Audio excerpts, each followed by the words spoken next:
Welcome to everyone. The mission of the foundation is to help women build better lives for themselves and their families through financial education. The more we understand and manage our finances, the better we can plan for our future, build self-reliance, and share that knowledge with others. Tonight, we're proud to partner with Lauren Lyons-Cole to bring you valuable information on how to manage your finances and secure your financial future by learning more about retirement planning. Lauren is a certified financial planner and focuses on helping people to take control of their money by getting organized, spending smarter, and earning more, usually in that order. Lauren has been featured as a financial expert in the New York Times, the Wall Street Journal, CBS This Morning, The Today Show, and many other media outlets. At this time, I just want to thank you all for your generous donations made to the Royal Neighbors Foundation. It is through those donations that we are able to provide webinars like this to so many free of charge. And at this time, I'll hand it over to Lauren to show us how to prepare for a richer retirement. Lauren? Thanks, Mary, and hello, everybody. Oh my gosh, I cannot believe it is June already. I feel like we were just doing this, even though it was a few months ago. So thank you so much, as always, for taking time tonight to join us and to think about money. I know that you're busy, you're working all day, you've got families at home. This is probably not the thing that you necessarily want to do, but it is so important. And I'm just so glad to be talking about retirement tonight with all of you women. So women, as we all know, we've got some unique challenges when it comes to retirement planning. We live longer than men, we're often not working as often. If we're at home taking care of the kids for even a year out of a career, can impact your retirement savings. So we have some really unique challenges when it comes to saving. But the good news is we also have some unique advantages, and we'll go through that as we progress through the webinar tonight. But before we get too much further, I want to pop up our first poll question. Now, these will show up, you'll see, in the bottom right-hand corner of your screen.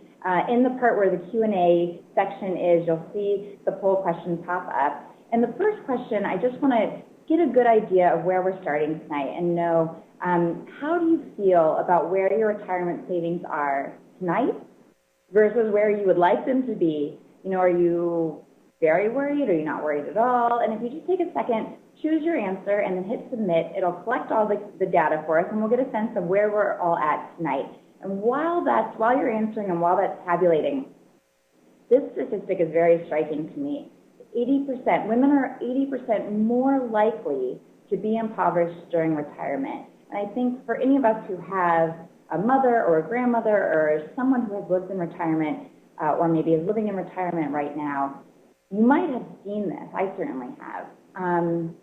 Let's see. So it looks like about half of you, sorry, I'm just going to interrupt to report on our poll results here that have just come in, breaking news.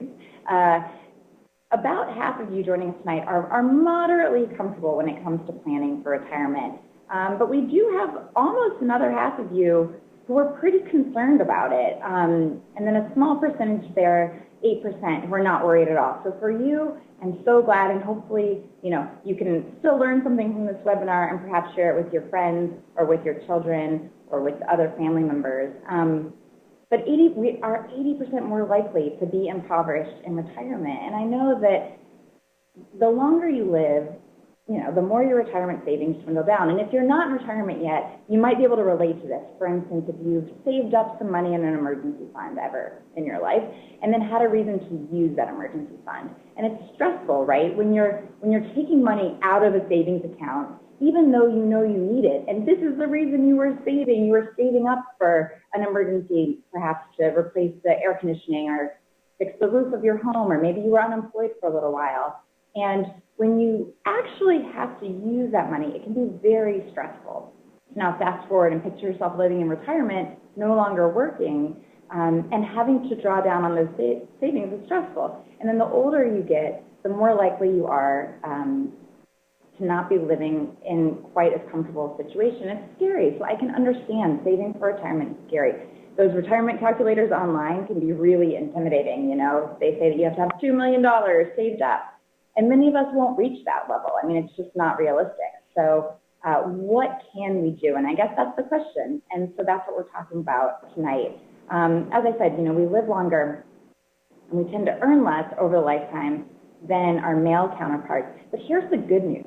We do save more and we invest better. So when I say we save more, it's not that we save more in terms of dollar amounts, we save more in terms of percentage.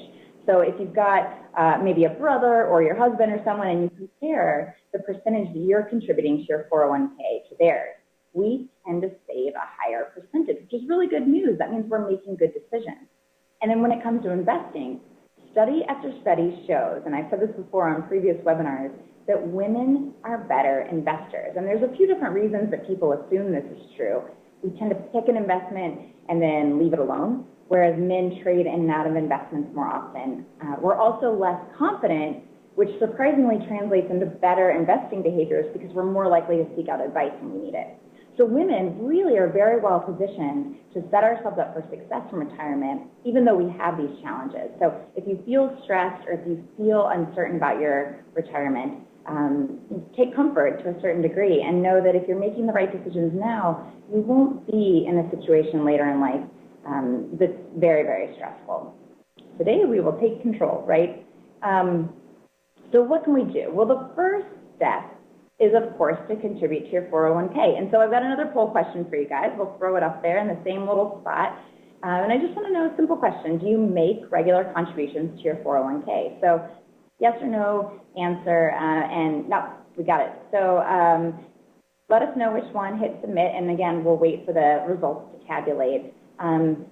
But contributing to a 401k plan is a different responsibility. As we're saving for retirement today, it's much different from the way that people planned for retirement 20 or 30 years ago when there was a company pension that you could count on. Today, we really have to take responsibility. Our retirement savings ultimately fall to us, and the 401k is a perfect example of this. I'm so happy to see that 82% of you are contributing regularly to your 401k. The results just came back in. And for the smaller percentage of you that aren't, tonight is a great time to start saving. And perhaps maybe you don't have a 401k, maybe you're contributing to an IRA, or maybe you've got a pension at work. Some people still do. But if you're not contributing and you have the opportunity to contribute, you can log into your employee portal tonight or tomorrow at work and opt to increase that percentage a little bit. The most important thing, and we all know this, but sometimes we forget to actually do it, is to contribute enough to your 401k plan so that you get the matching contribution from your employer if they offer it. Like I said, most employers don't offer a pension anymore, so taking advantage of the extra cash that you can where it's available is really, really important. So $24 billion in matching 401k contributions go unused every year. And if you divide that out, that's like $1,300 per employee. That is so much money, and over a 40-year career, that's even more, especially if you count in investment growth. I mean, we're talking a lot of cash. So if you're contributing to your 401k, or even if you're not, check to make sure you're getting that match. And of course, you want to save above and beyond that, but that's a minimum starting point. So that's a good to-do list to walk away from this webinar. Find out if you're getting the match. And if you're not, increase your percentage contribution. And in fact, my best tip with 401k savings is always, if you can, double your contribution. And that might sound crazy. Maybe you're already contributing 15%. Maybe you're already doing a lot and you can't actually double it. But if you're doing 3%, if you're doing 5%, you're in a position to take that from 3 to 6 or from 5 to 10. You won't feel a huge dent in your paycheck. I promise you, you won't. And then when you get to retirement, you're going to be really glad that you made that change. So if you're at 3% today, you go up to 6%. Maybe next year you go to 10% or to 12%. And those are the kind of changes that you can make incrementally, but that really add up over time. So that's my biggest takeaway for you guys tonight. Make sure you're getting that 401k match and increase, even if you only increase it by 1%, save a little bit more starting tonight or tomorrow if you have to while you're at work. Good thing tomorrow's Friday. It's usually an easier day, so you can spend some time doing your employee administrative tasks that you need to do to take care of yourself. So the second thing you can do when saving for retirement is you can save beyond your 401k. So with your 401k, you can save $18,500 this year.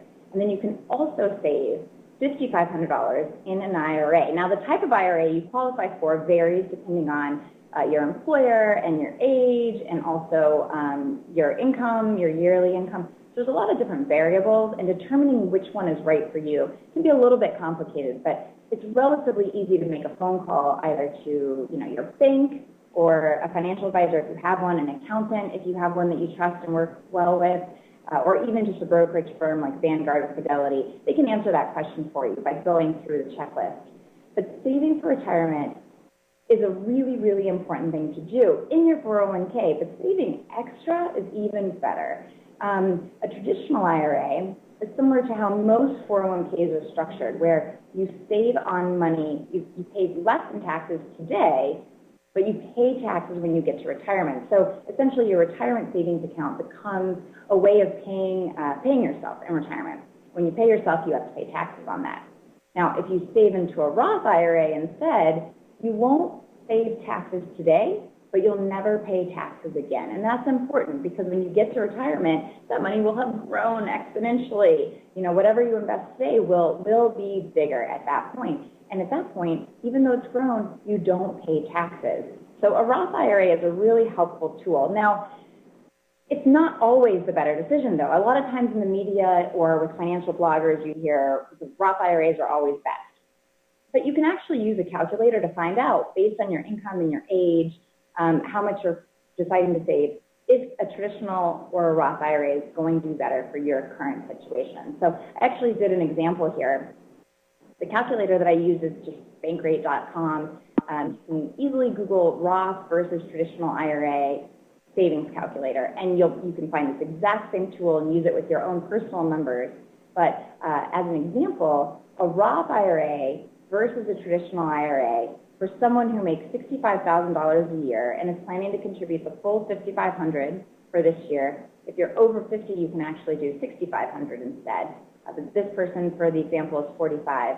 And if we assume that their current tax rate is about 25%, and if their future retirement tax rate will be 15%, we're assuming 7% investment growth over time, all these numbers, you can just copy the same ones. I mean, you can also be specific if you know the answers, but if you don't, this is just a nice little generalization here.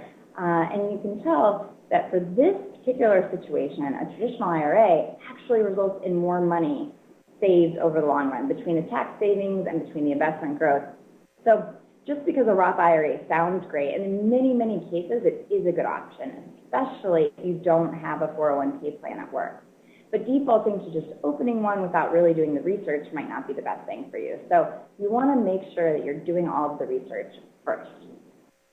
The younger you are, the more a Roth IRA tends to make sense. So if you're under 30 or even under 35, a Roth IRA probably is the right decision for you. I still recommend checking it out through a calculator, to know for sure. But if you are over 40, a traditional IRA oftentimes is better because you're a little bit closer to retirement. So the money that you're saving has less time to grow from an investment point of view. But those are just rules of thumb. You really want to find out what's right for me, and always ask for help if you're not sure. The point is, with retirement savings, is to maximize the tax savings that you have, whether it's today or in retirement. You pay less in taxes, and you save more, and you grow those investments over time. And that's how you end up in a situation where you have as much as possible. These are the sorts of things that are really, really important when you get to be 75 or 85. The older you are, your expenses go up in terms of healthcare, in terms of the cost of living, like if you have to move into an assisted living facility. Those sorts of things can get very pricey very quickly. And you can use Medicaid, you can use some of these you can use Medicare. That's a whole different webinar, but there are a lot of resources that you can use to make sure that you can afford those expenses. But the more you've saved, of course, the easier the choices will be. You'll have a better opportunity in retirement to make sure that you're living the comfortable type of life that you want to live, and that you're getting the doctors that you want to work with, that you have the health care that you want to work with. These sorts of things are really important. And then, of course, if you can, leaving an inheritance to your children would be exciting too, even if it's only a few $1,000s. Those sorts of things They mean a lot. There's an emotional element to that, and of course that's really important to a lot of people. Okay, so once you put the money into your 401k or into your IRA, you're putting as much as possible. What do you do then? This is when a lot of women get tripped up because we're not confident in our ability to invest, and it seems so intimidating. And financial advisors and the media, these people have a vested interest in keeping it intimidating, because if you're intimidated by it, then you have to come to them for help. And it's good, you know, you can definitely get help from good financial advisors.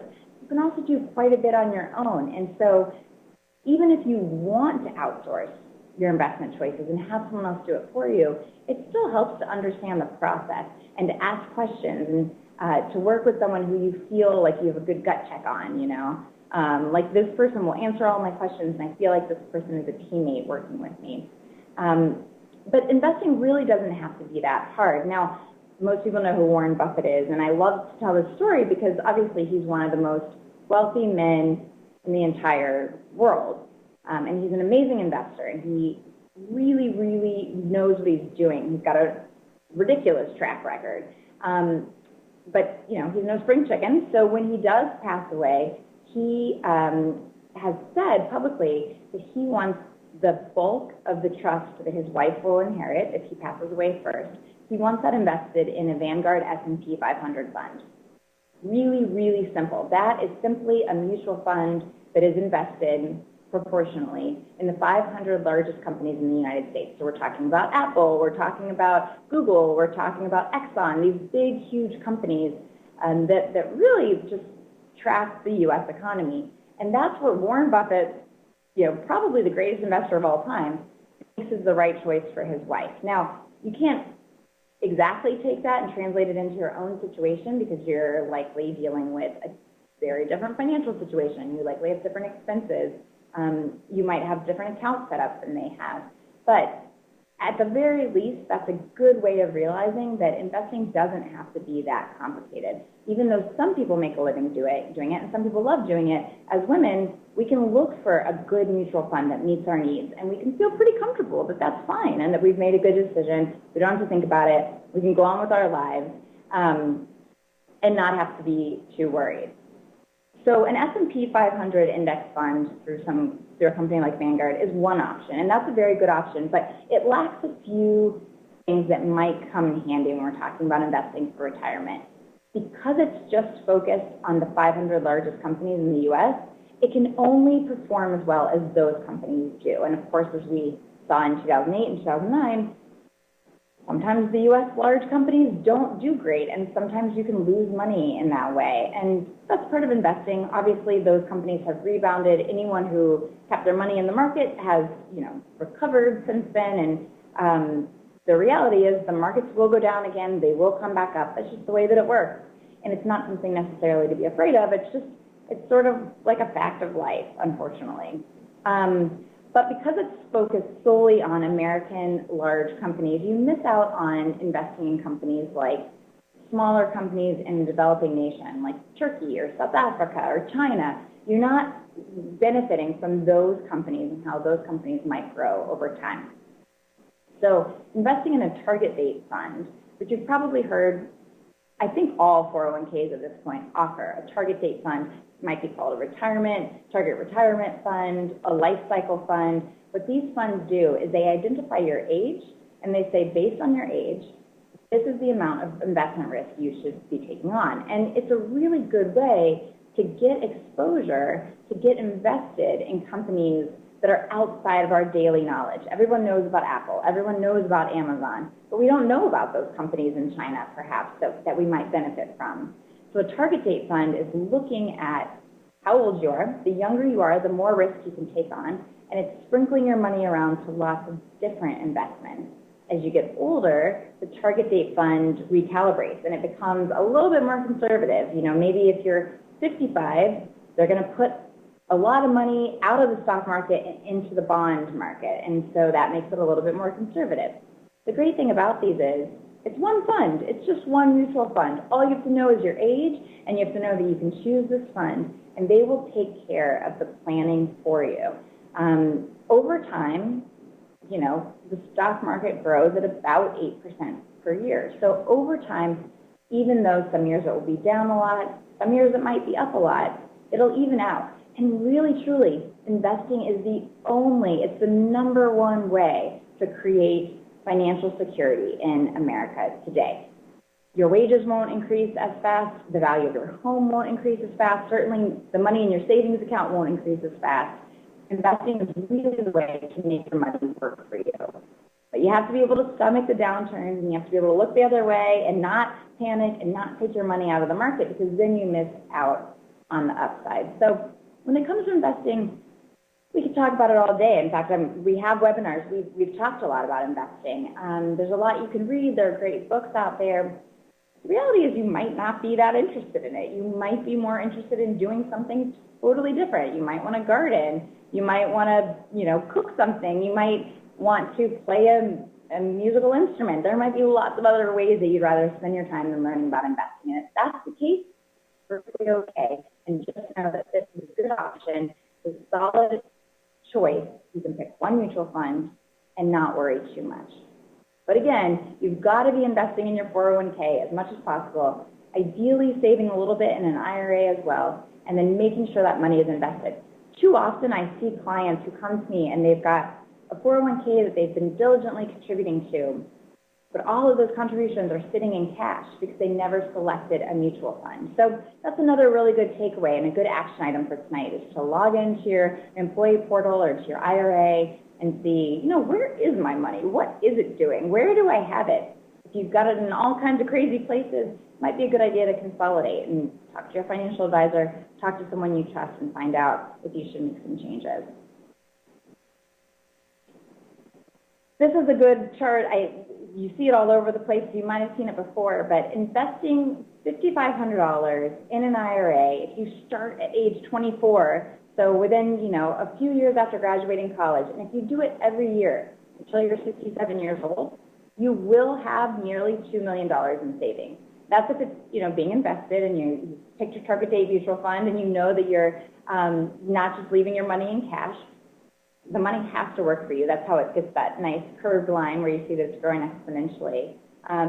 But really, it's crazy to think that if you are just consistent in saving for retirement, if you start at a young age, then it really does add up over time, and that's encouraging. So for any of us who are a little bit stressed out about retirement, you have to just kind of look at this and think, all right, I have to just let go and assume that this is going to work for me, because there's really nothing else you can do. I mean, unless you get a good lottery ticket and win $1 million, this is the way to do it for most of us.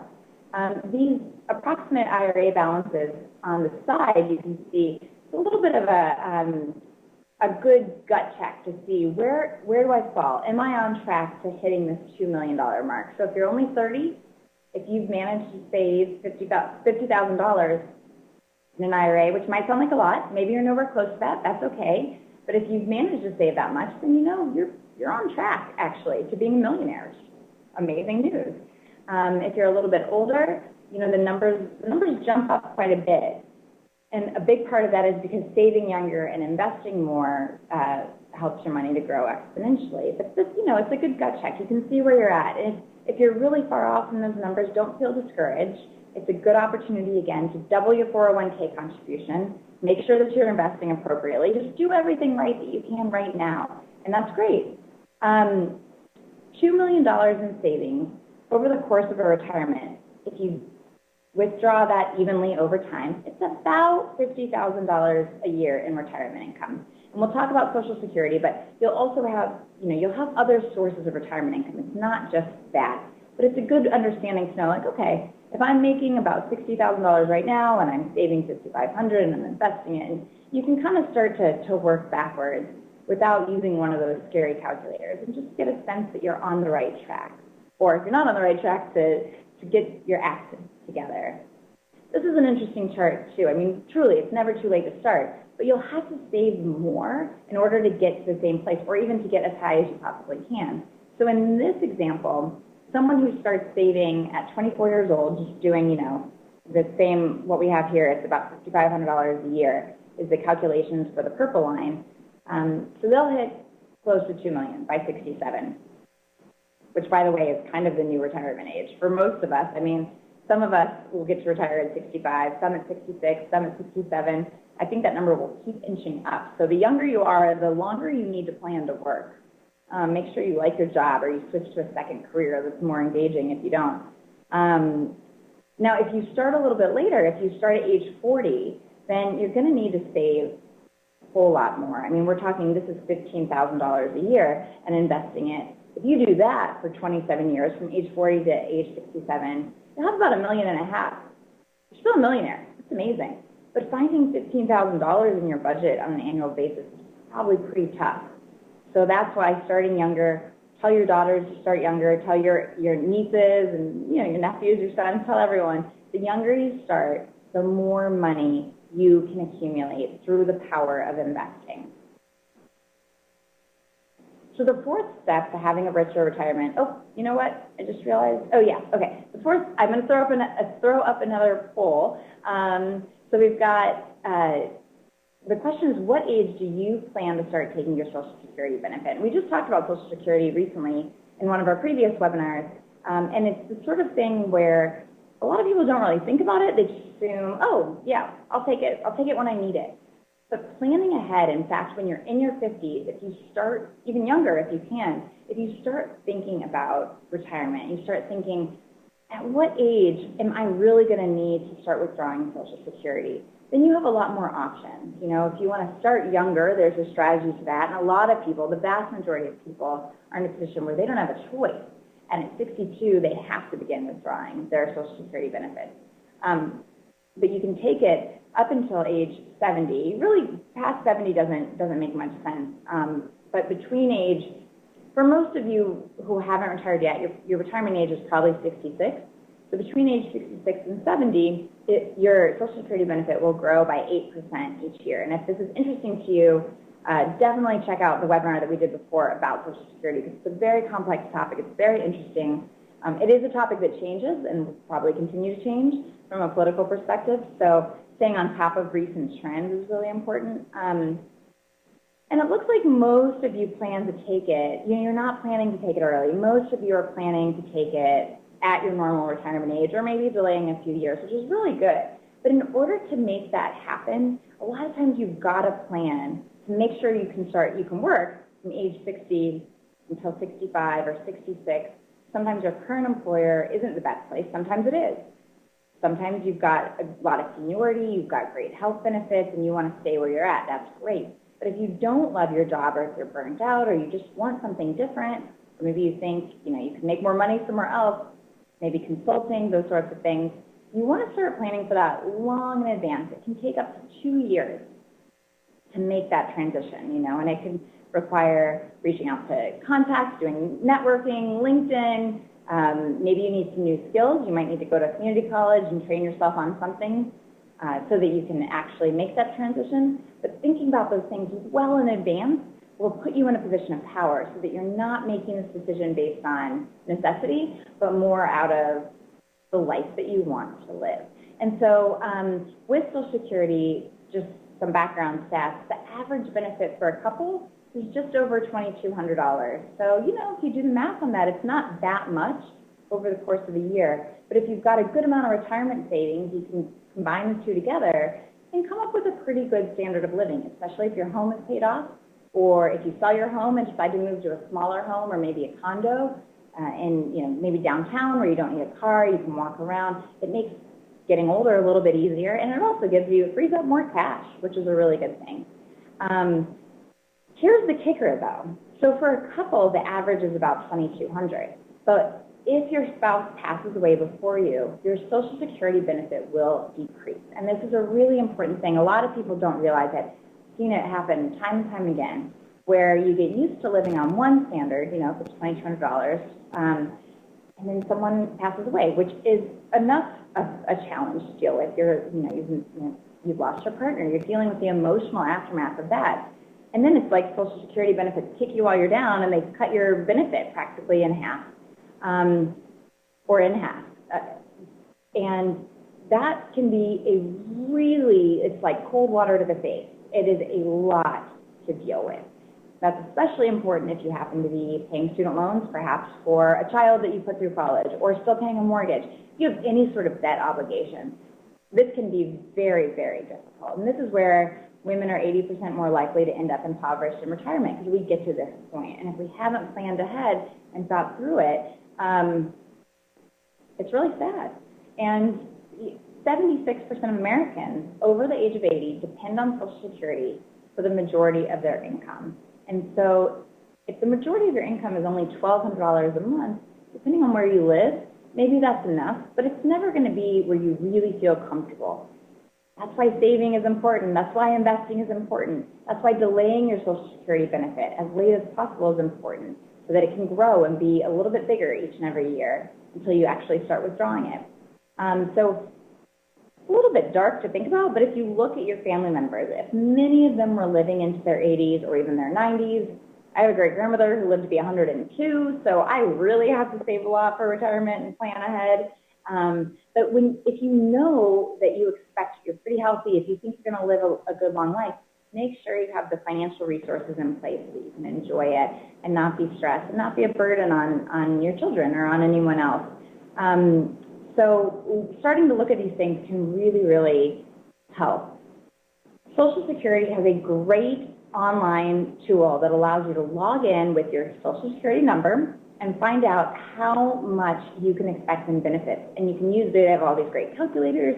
You can see how it'll change if you retire at 62 versus 66 versus 70, depending on which age you retire at, to basically be able to calculate what sort of budget will I have when I get to retirement. So that's a really helpful thing to do. They'll also email you every year. Rather than getting a mailing with your Social Security statistics, they'll just send you an email and say, hey, you know, log in, check out where you're at today. And that's a really good way to stay on top of what you can expect when you get to retirement. Of course, if you're young, most young people, if you're under the age of 35, don't expect Social Security to exist when they get to retirement. Who knows? I mean, I can't make a prediction. I don't have a crystal ball about that. Clearly, Social Security is at risk because we have so many people dependent on it, and you know, the money that we're putting into it. I mean, that's a whole political issue. Who knows? The thing is, right now, we know that it's part of our retirement planning. And for those of us who are closer to retirement, it's a really important piece of information. For those of you that are younger, you definitely want to stay up to date on what's happening with that and try to save extra. I mean, you don't want to be dependent on Social Security if you don't have to be. So, this is what we were already talking about, that each year you delay taking Social Security, it will grow by 8%. So if your full retirement age is 66, if you can wait until 67, it goes up by 8%. If you wait until 70, it will go up by a full 32%. And that is a lot of money. That is a really, really big difference. And that benefit never changes. So if you start taking it at 70, it stays at that 32% higher number for as long as you live, even if you're like my great-grandmother and lived to be 102. So that really pays off in the long run. Now, again, you can use a calculator and you can talk to a financial advisor to determine what's right for you. You want to take into account, you know, longevity, expected longevity, your health, your genetics, those sorts of things, because if you don't expect to live into your 80s, then it might make sense to take it sooner, perhaps even at age 62. There's a lot of great calculators. People can help you determine this for yourself. But for someone like most women who expect to live a long time, delaying can really have a lot of great financial benefits. So we covered a lot tonight, and I know it's June and it's still sunny outside, so that hopefully is energizing you. I know it's certainly energizing me. But there are 4 main points that we went through, and I just want to reiterate, when we get off this webinar, and of course we'll take questions, so if you have any questions, we'll be happy to answer them. You can always reach us if you have more questions, of course, after the webinar. But log into your 401k portal, increase your contributions by 1%, double it if you can, increase it by 10% if you're really feeling like motivated. But that's something to do tonight or tomorrow at work. Don't delay on that. It's something that's a little small thing you won't even notice, and it'll go a long way. Look into opening an IRA or contributing a little bit more to your IRA if you can. Review your investment options. See if there's a target date option that you could be using to make sure that you don't think about your investments, that your money is working for you.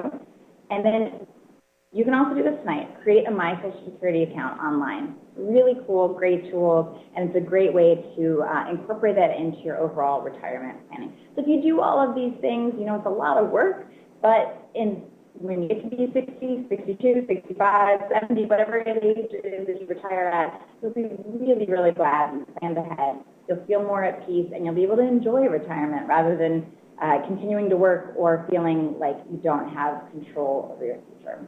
So hopefully this has been helpful. Hopefully you all walk away with an action that you can take to make your retirement just a little bit richer. And of course, if you have any questions, we'll definitely answer them now, or you can find me online, Facebook, Twitter, my email, it's all Lauren Lyons Cole, and the Royal Neighbors Foundation has wonderful tools, great resources, great articles that you can go and read through on their website, and of course they're always happy to help as well. So it's wonderful to be partnering with them to bring financial education to women, and I hope that you have enjoyed our webinar tonight. So I'll turn it over now to, I believe, Sarah or Mary or whoever might have the questions. If we have any, otherwise we will let you all go eat dinner.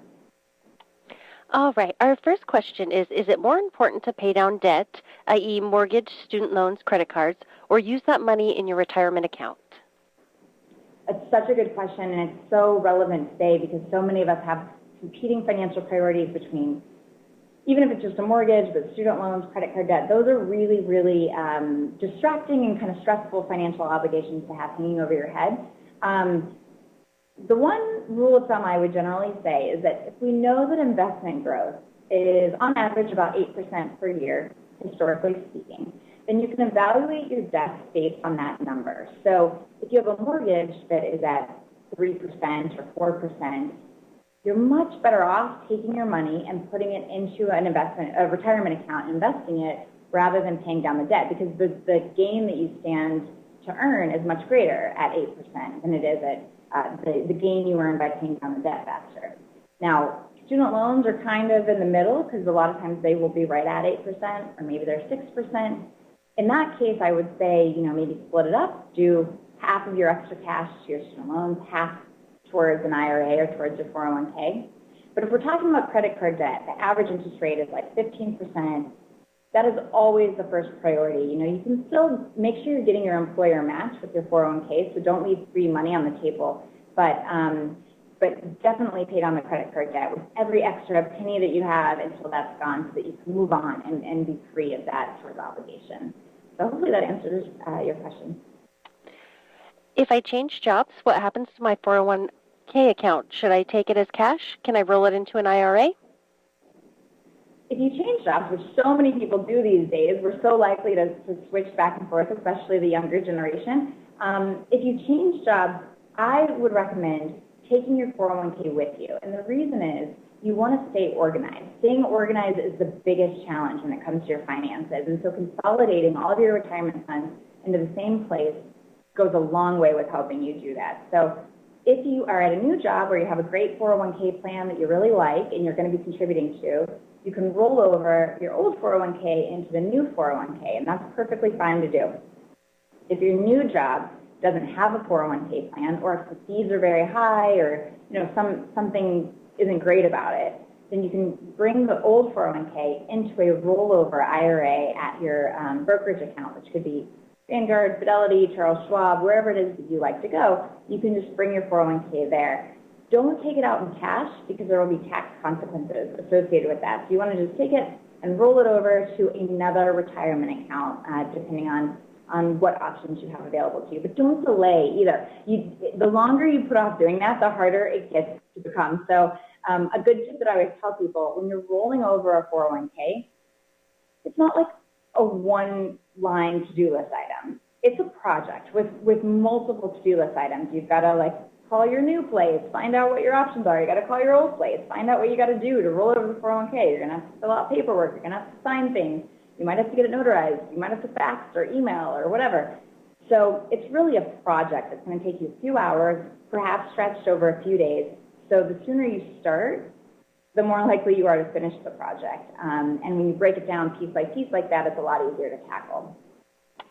And our last question, If I need to make up for lost time, is there a way to grow my retirement fund faster?